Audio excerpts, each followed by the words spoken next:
નમસ્તે મિત્રો, ગુજરાત પોલીસ ભરતી બોર્ડ દ્વારા એક ઓફિશિયલ અપડેટ આપવામાં આવી છે. તો આપણે તેની વિગતવાર ચર્ચા કરી.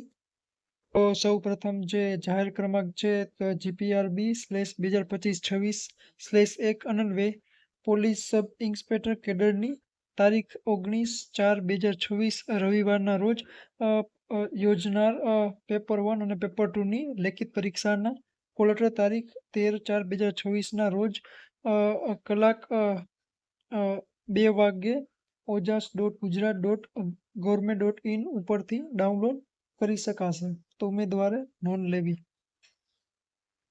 તો આ રીતે પીએસઆઈની એક્ઝામ 19/4/2026ના રોજ લેવામાં આવશે અને તેના કોલ લેટર 13/4/2026ના રોજ ojas.gujarat.government.in પરથી તમે ડાઉનલોડ કરી શકો છો. આ એક ઓફિશિયલ અપડેટ આવી હતી તો ચર્ચા કરી. તો તમને વિડીયો સારો લાગ્યો તો અમારી ચેનલ સબસ્ક્રાઈબ કરો. ધન્યવાદ.